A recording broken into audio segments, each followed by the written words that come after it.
Is Prigozhin dead? It has been confirmed that he's dead. By who? The Russian investigators. They mentioned his name? And they confirmed that he's part of the DNA. He and his deputy, Utkin. Both of them were in? Yeah, they were in the plane that crashed. What are security analysts making of this? Well, all answers pointing to Putin. And then if you look at the manner in which, the crash site has been handled, people felt the evidence has been distorted. So that they will do. I see. What's happening at the crash site? The wreckage of the aircraft was moved. By who? By the investigators and the So it should have been on the ground so that people could investigate. But they are the investigators. Once it's happened at the crash site, evidence have to be picked. Yes. But one of the footages that was seen, like we were pulling the wreckage of the aircraft away, so people could distort the evidence. So that if it was a bomb or something like that, it will be identified? No, normally when it happens in a plane crash, the first thing you look for is a black box. So we still don't know if the black box has been found because they have to decode it and see whatever occurred. But so far, the wreckage of the plane is what was seen being pulled away. If it was Putin, how would he have gone about it? What? Would he have spoken to his defense chiefs? Would he have spoken to his air force? Do they have a mechanism? Do they have another Wagner in the system that does these things for them internally in Russia and St. Petersburg? How would he have gone about it? Well, all us point to Putin, and the man categorically said that he does not forgive betrayal. He forgives and not betrayal. And then if you look at how people have been killed in the past, those who oppose him, then it could fall within the realm that he probably is the most probable culprit. But then to understand Putin, let's really look at the mindset of the person we are dealing with. And I came back out with my own fair assessment. Putin is neither Lenin nor Gorbachev. That's interesting. He is not a revolutionary, and obviously not a reformer. But as guaranteed by his personal inclination and KGB training, he is intolerant of dissent and unflinchingly eliminate treachery as much as he rewards loyalty. Okay. At the moment, his appeal to Russian nationalism and intrinsic patriotism, interwoven with a sense of destiny and greatness embedded in the Russian psyche since the days of Peter the Great, has made him synonymous to Russia. At best, he is a conservative with an Orthodox Christian values. And at worst, he is just another Tao dictator like Stalin. Okay, so you say he's not Lenin or Gorbachev, but is he Stalin? Well, if you look at the way he has been able to hold Russia together autocratically, he's more akin to Stalin. And if you look at his narrative recently, he's trying to reinstate Stalinist ideals. So he's moving more. So you will say that he was opposed to somebody like Boris Yeltsin? Well, he felt Yeltsin was a weak leader. Yes, because Yeltsin was trying to rebrand Russia by opening it up and demystifying Russia as a weapon, as a monster, as an enemy. That was what Boris Yeltsin was trying to do, to make Russia look like America. And it was Yeltsin's effort that then sent companies like McDonald's to go and put up in Russia. It was part of the Yeltsin's philosophy that led Russia to host the World Cup. Well, if you look at Putin... So it shouldn't somebody like Putin, who is modern in his orientation, be appreciating that part of Yeltsin, which is called weakness. Well, unlike Yeltsin, Putin has a military background. Okay. And Putin was in Germany at the time of the collapse of the Soviet Union. Putin was in Germany. He was posted in East Germany at the time Soviet as a KGB official. Yeah, at the time the Soviet Union collapsed. Yes. So Putin's goal has always been to reinstate that Russian prestige because he saw the level of humiliation they faced. But that's not too far from Stalin, you say, but also not too far from Adolf Hitler. Well, not in execution, but in terms of orientation. Well, if you look at his nationalistic rhetoric, yes, you get that. You see that just like Hitler is a nationalist, but in terms of their approach, they differ. And then most importantly is that Putin is trying to undo everything Yeltsin was. To him, Yeltsin was just nobody to reckon with. Because if you look at what Putin is trying to achieve, he's trying to rectify the mistakes he considered Yeltsin to have made. Was one, to trust the West, was secondly, to have allowed NATO inch closer to Russia's border. That was making Russia feel insecure. That may be geopolitics. But in terms of economics, Russia today is benefiting from what Yeltsin has been able to do, integrating Russia into the rest of the world. They're getting out into European countries and buying big businesses Russians owning football clubs in England, and all of that is reintegrating Russia into the greater Europe.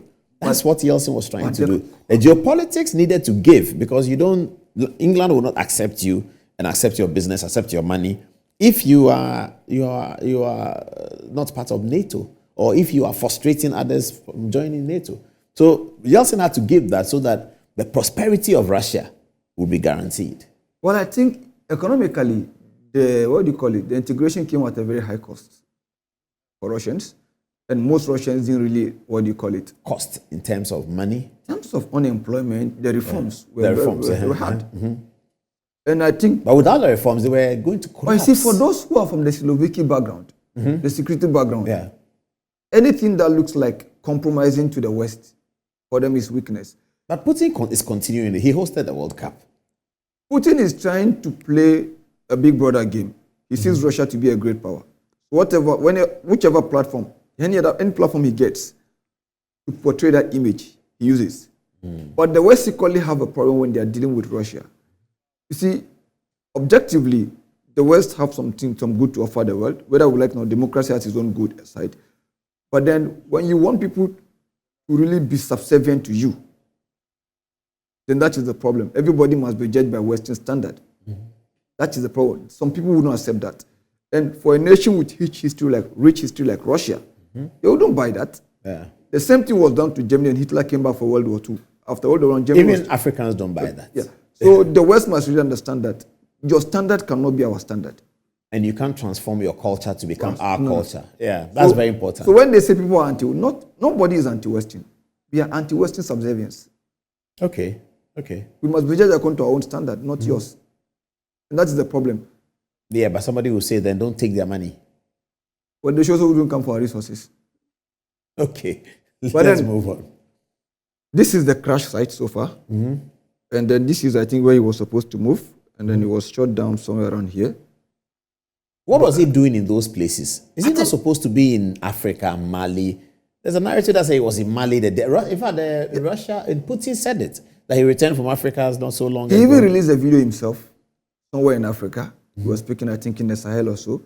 That would probably be Mali, because there was this Wagner deployment in Mali. Okay. But people are equating it to be that the deployment was meant to go to Niger. But if you really look at the context, the deployment in Mali has to do with Mali's internal politics at the moment, because the UN is leaving. You know, UN is evacuating from Mali. They are closing down their bases. Now there are clashes between the Mali. Is that not dangerous for Mali? So there are clashes between the Malian armed forces and the Tuareg rebels. And the Malian army single-handedly cannot fight on its own. So it requires more Wagner troops to fight.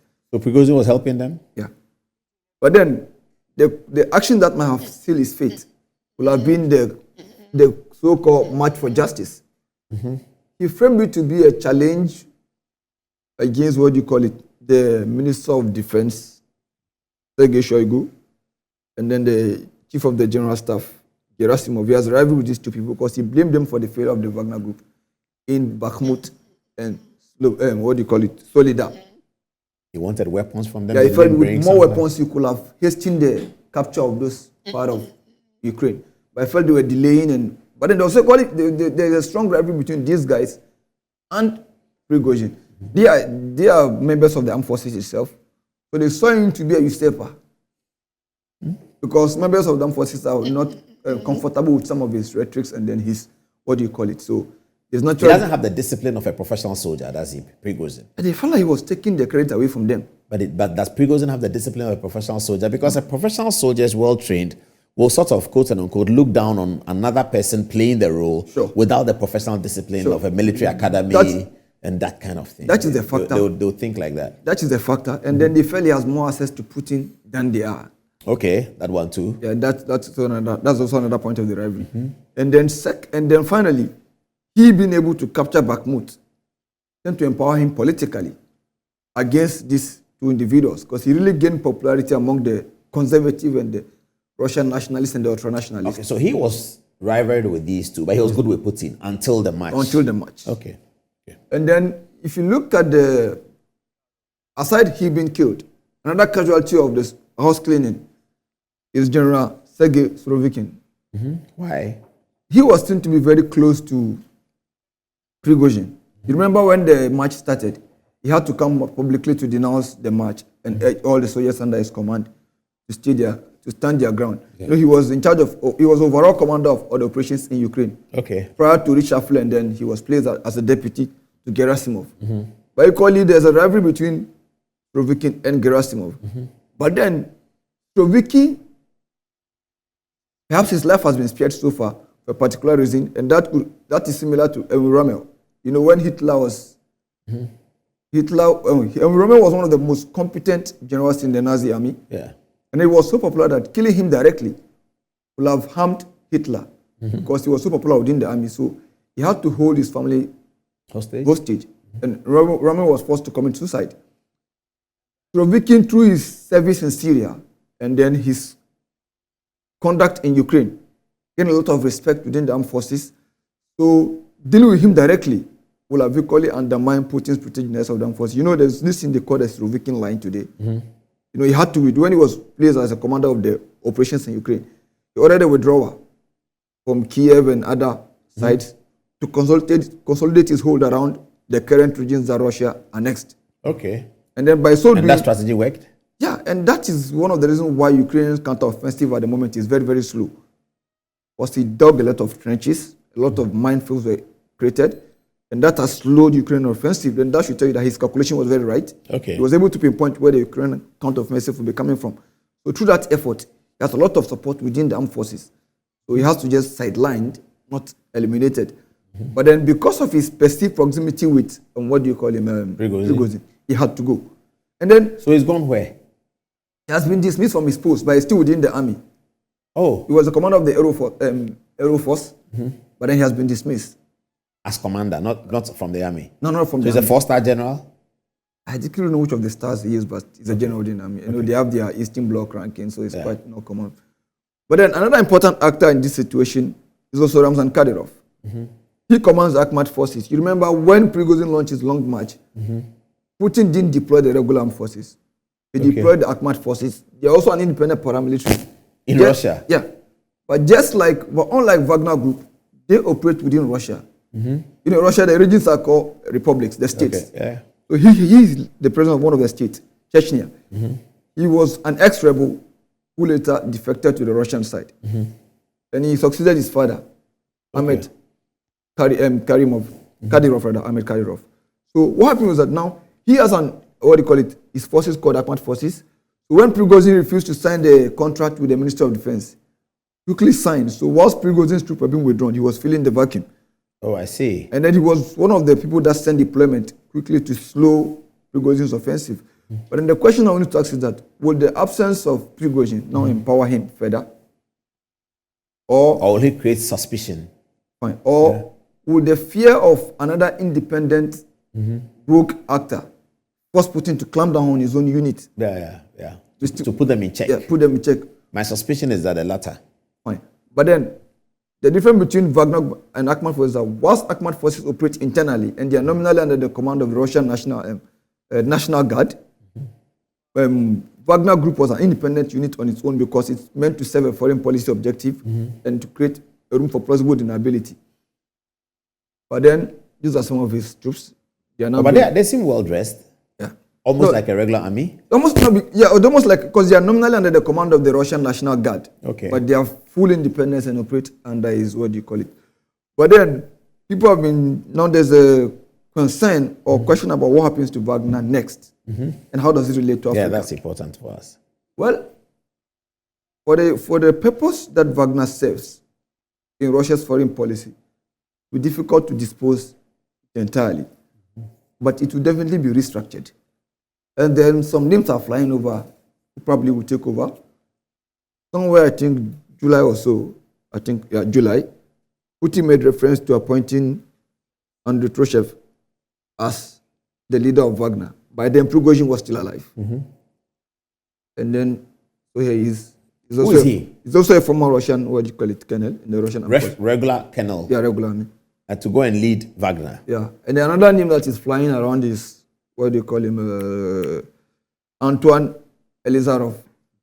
He is more closer to Prigozhin. Let's talk about Prigozhin for a minute. Okay. He has no military background? No, he has no military background. He has no military background? No. So how is he able to fight wars? That is the issue. See, Putin rewards loyalty as much as he deals with treachery. Okay. They've been very close friends since his days at St. Petersburg, when he opened a restaurant. And then So that's what he is. He's a restaurant owner. Yeah. That's his original. Yeah. But then and he has no military background. No military background. Then how But so there are those who believe that the real founder of Wagner is actually Dmitry Utkin, because he has a military background. But Putin was the go-between. Prigozhin was the go-between Utkin and Putin. And moreover, he has the cash. He was able to take. So he was a rich man. He was a rich man. From the restaurant business. Through his connection with Putin. Not the restaurant business. He met Putin through the restaurant business. And from then onwards, a lot of avenues opened for him. He was hosting, he was providing food at most of the Kremlin parties and the like. So he expanded his business into real estate and all and whatnot. Okay. But then people felt he was the link between Utkin, whose code color sign was Wagner. I see. And Putin. That's how he came into the scene. But the main brain behind the whole thing. So where did he learn how to shoot and then to command troops, command an operation? How does he do that? Well, I think when you have cash and you hire experts around you with military, because one thing about Wagner, they are highly trained. Most of them are special forces, ex-Russian spetsnaz forces, and then people with criminal record. So they are highly trained, and then people with criminal record. Yeah, some criminal elements are there. I see. But then the core of the force itself is made up of special forces, ex-special forces, and then having fought in places like, and most of them actually fought in Chechnya, the Second Chechnyan War. Okay. You know, during when Soviet Union collapsed, the Chechens were trying to break away and create their republic. Yeah. And in the first war, they defeated the Russian regiment. It took Putin's counterattack to, what do you call it, to reclaim Chechnya and bring it under full control of the Russian state. So most of them cut their teeth within that conflict. So their battle hardened already. Okay. So bringing them on board was like, so they set the purpose. And if you look at their conduct in Bakhmut, at the time when the Russian armed forces were struggling to really make gains, I mean, they kept sending people to the front. At the end of the day, regardless of the high cost, they were able to capture Bakhmut. That tells you about.